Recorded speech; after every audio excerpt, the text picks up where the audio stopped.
Rin from Hallowed Be Thy Game, and today we continue my countdown of my top 50 favorite games of all time, numbers 30 through 21. Let's check it out.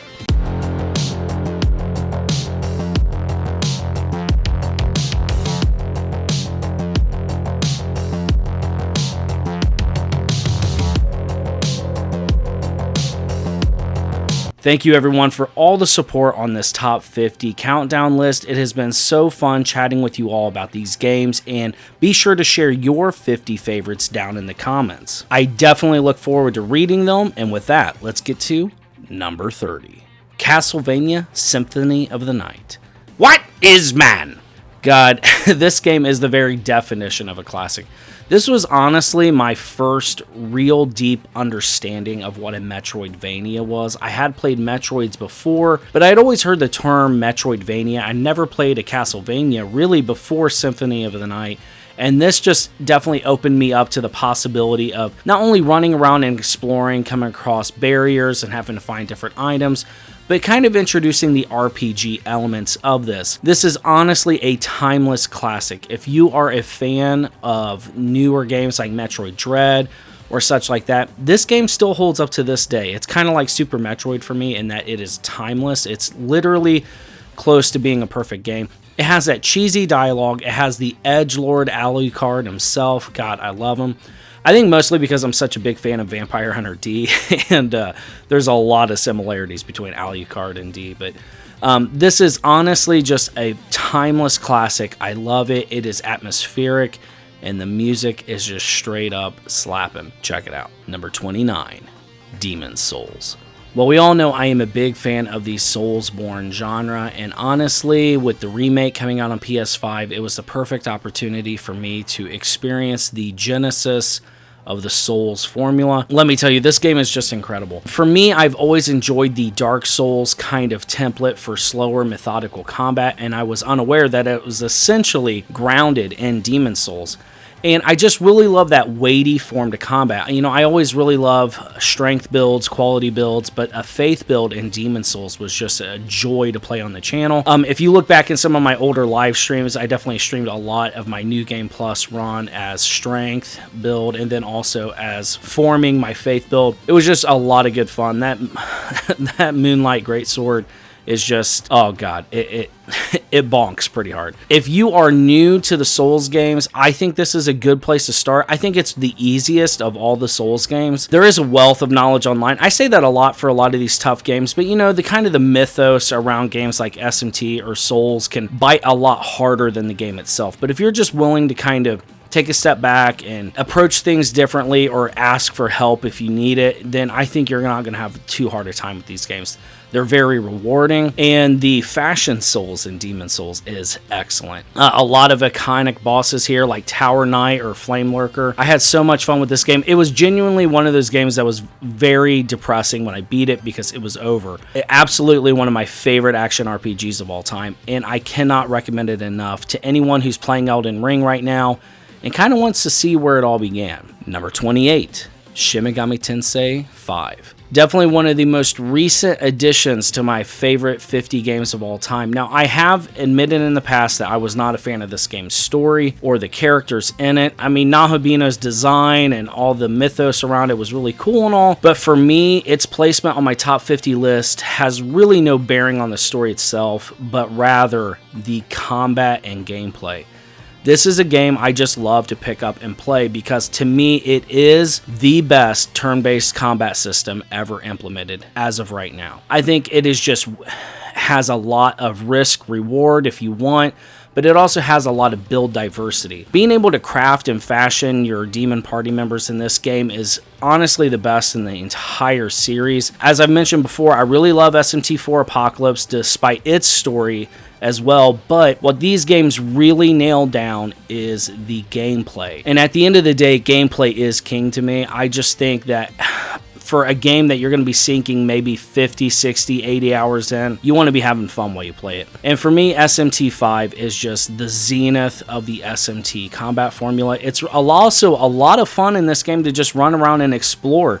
You know, you meet a lot of these extremely epic gods and demigods and demons from, religions and myth, and it is fascinating. And honestly, a lot of the animations and designs in this are just jaw-dropping at times. Really one of the best, if not the best, Switch game in terms of graphical fidelity. I thought it looked really good. It does have a few frame rate issues like here and there, but nothing worthy of note. I honestly, in all 3 playthroughs I've had of this game, it was incredible start to finish. Some of these visuals for some of the major bosses are so iconic, and that's something that the SMT series does extremely well, even from the 3DS games. So I recommend any fan of a JRPG turn-based combat formula, you have to check this out. I think you owe it to yourself. Number 27, Nier Automata. This is a game that I think with time will only climb higher in my listing, and it's going to seem really weird, but the only reason it's not higher is this game is depressing. Oh my god, it hit me right in the feels, especially as a dad. But that said, Platinum and the holy union they have between Square Enix, oh god, it's so good. Yoko Taro and Platinum tag team is one for the history books. The gameplay and combat is on point. This genre mashup game does it pristinely well. It should be outlawed for Yoko Taro and Platinum to not make another game together. I feel they have to. I'm not necessarily saying mess with the story of Nier Automata, but I would love to see these two creative teams come back together. The story and characters in Nier Automata are stuff of legend at this point. I think everybody, whether you've played Automata or not, you recognize 2B, and that incredible smooth combat system just adds on top of what is arguably one of the best delivered stories in gaming. The music soundtrack in this instantly has skyrocketed to at least my top 10 favorite soundtracks of all time. It is excellent. Way to the World is one of many just excellent songs that just absolutely wrings my soul of every last drop of tears I have. If you are a fan of JRPGs, or if you're just a fan of action RPGs, do not commit the cardinal sin that I did by putting off playing this game. You will regret putting this game off. It is excellent, and if you have played it, let me know what you thought of it down in the comments. Number 26, Astral Chain. We're keeping it real with Platinum, and trust me, this won't be the last time you see them on this list. Astral Chain to me is, oh god, is it my favorite action RPG on the Switch? No, but god, is it close. This game is just so iconic and unique. To me, Astral Chain demands a sequel. Please god, do not let this be the last time I get to play an Astral Chain game. Everything in this game is just fun and epic and just 80s cop drama cool. I mean, you have this excellent character creator. There's a lot of depth to be able to create builds, whether you want to be a heavy axe bruiser or you want to be a lightweight fast attacker, maybe you want to attack at range. Whatever the case is, there is incentives to try every style in this game. Being able to surmount the combat trials in this was just fun. This game never got uber frustrating to me. Even it was able to pull off platforming, and though I know some people might be put off by the idea of having to control 2 characters, in my opinion, and take it for what it's worth, it's not necessarily controlling 2 characters. It's 1.5 characters. You have some very light managing to do of your Legion. However, it just creates this excellent formula. And in a gaming landscape where mundane and what is expected can happen and just be repeated and milked to death, Astral Chain stands proud as one of the most unique action RPGs ever created. If you own a Switch, please check out Astral Chain. You will not regret it. I found it to be one of my favorite, it's definitely in my top 10 favorite Switch games, easily. It's god tier. Check it out. Number 25, Fire Emblem 3 Houses. Now, I've mentioned before that I am not a connoisseur of the SRPG genre. I'm definitely a babe when it comes to it. However, Fire Emblem 3 Houses is partly to blame of why I am now just extremely curious of this series. Fire Emblem 3 Houses is just extremely well balanced, and it offers so much variety to gameplay. You essentially have 3 well put together, well rounded main storylines crammed into one. And if you want to be technical, then you got quite a few more options there as well. I will always be a Blue Lions fan for life. However, each of these houses just have an extremely endearing and relatable cast. There is just someone to love and identify with in each of these houses. Every class has its own balancing to it. However, you have the ability to recruit anyone you want if you want them bad enough. It is so addictive. The battlefield and landscapes is where this game shines the brightest to me. It's extremely approachable. Fire Emblem was always kind of off-putting to me for its difficulty, similar to how I'm sure people are afraid of approaching SMT or Dark Souls or any of those types of games. However, Fire Emblem Three Houses is genuinely approachable, even if you play it on the classic difficulty setting where if someone dies, they're permanently dead. You have so many opportunities to rewind time in this, to try out different tactics or approaches. That to me just opened up this extreme freedom to be able to enjoy this game. And since there, I've gotten into the rest of the series and I love the Fire Emblem. But for me personally, Fire Emblem Three Houses will always have a special place in my heart. And on top of all that, the soundtrack is excellent. The build diversity with how you want to build your units is so liberating. It is fun to be able to just experiment with that. And the story is jaw-dropping. Oh my god. And also the graphics with, you know, a few cut corners here and there. I know some people can kind of meme on some of the aspects of backgrounds during chats and stuff like that. However, the cutscenes and the gameplay graphics, it's just, fidelity is amazing. And I am so excited for the Fire Emblem Three Houses Warrior game that is coming out as of the making of this video. It's not out yet. However, definitely check it out. If you are new to the SRPG genre, I think you couldn't start at a better spot, really, except with maybe a few of the 3DS titles. However, this one is still affordable. It's still at excellent price point. Check out Fire Emblem Three Houses. I think you won't be disappointed. Number 24, Final Fantasy IX. There are some games that hold the most nostalgic of places in my heart. Final Fantasy IX is not necessarily my favorite Final Fantasy from a gameplay perspective. However, from the world building, the passion and the care and detail and just the unadulterated love that went into this game, it's palpable. And for me, Final Fantasy IX is the zenith of nostalgia in turn-based gaming. Me and my brothers played Final Fantasy IX together growing up. And honestly, running through the streets of Alexandria or just teaming up with Vivi and Dagger and the entire game, it is wonderful. This is a Final Fantasy game that's PlayStation 1 graphics definitely do it a world of justice. Just that iconic retro look. It runs great. The cast of characters is beyond lovable. Nobuo Uematsu just absolutely crushed the soundtrack. It drips with beauty and love. And this game to me is a must play for any fans of turn-based gaming.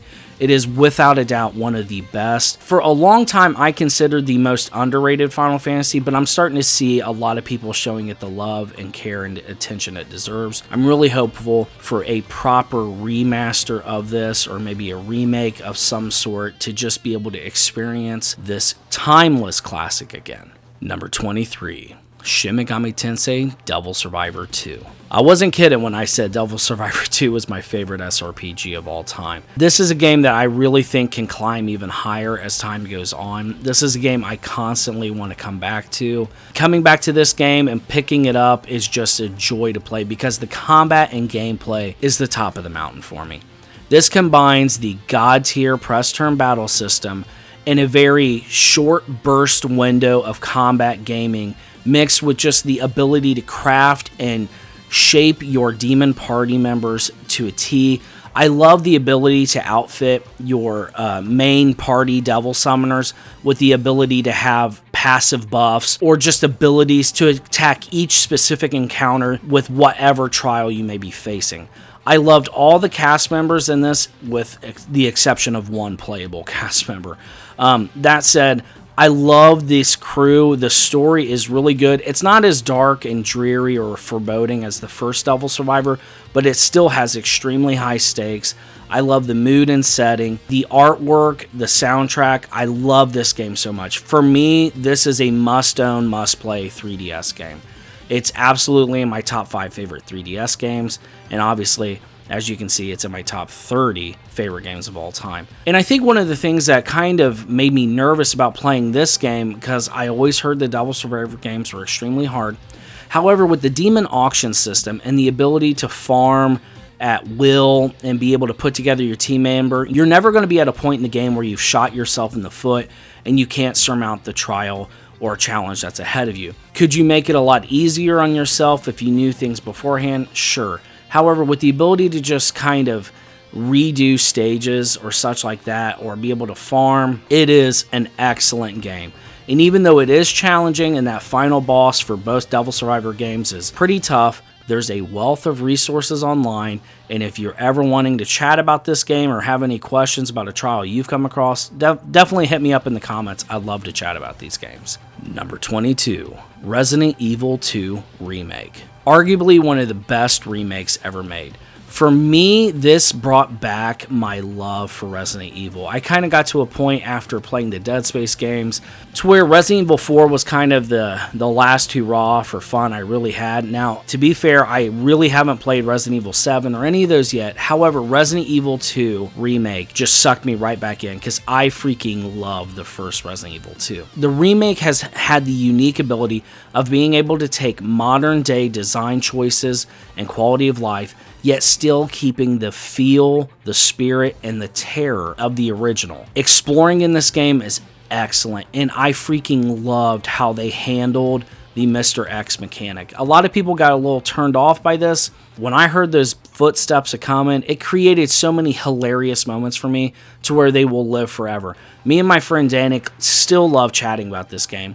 I think it is a gorgeous game. Honestly, I think Resident Evil 2 Remake kind of softened the impact of how cool next-gen games were because it just looked so good last gen. I did play it on PC, but even seeing it on the PS4 and the PS4 Pro, this game just is incredible. And if you are someone who is okay being scared a little bit and you're looking for a fun survival horror game, this game is a blast to play, and it's also terrifying. Check it out. Number 21, Super Metroid. For me, there are a couple games out there that have always been heralded as the most top-rated games, or they're even, here recently you'll hear about games that get a perfect score. However, there's always something about it to where, technically you could not make it a perfect score. Maybe there's some type of glitch or something like that. However, I think for me personally, the game to come the closest to being a perfect video game is Super Metroid. Let me know what you think a perfect video game is down in the comments because, I'd love to see it. But for me, Super Metroid has the right level of unease, terror, but it has the iconic gameplay. Upgrading your power suit just feels so rewarding. The ability to explore different parts of the world. The bosses from Super Metroid are immediate icons of gaming, from Ridley all the way down to Kraid. It is just an excellent experience. Now, I know some people complain about floaty controls, this or that, but for me personally, Super Metroid is the Rosetta Stone for how all Metroidvanias should be developed and progress further. I mean, for me, also, Symphony of the Night. Now, I know a lot of new gamers love Hollow Knight and things like that, but personally, Super Metroid is still the best Metroidvania ever made. I'm so happy to see Samus getting her time in the spotlight again. I'm very hopeful for, remakes of Prime and all those. I think that would be great. Still, Super Metroid is the top of the mountain when it comes to Metroid. And with that wraps up my top 50 games of all time, number 30 through 21. I'm having so much fun making this, but again, let me know your numbers 30 through 21 down in the comments. I can't wait to check them out. Thank you so much for liking and subscribing, and I will see you all next time. Reach for my hand.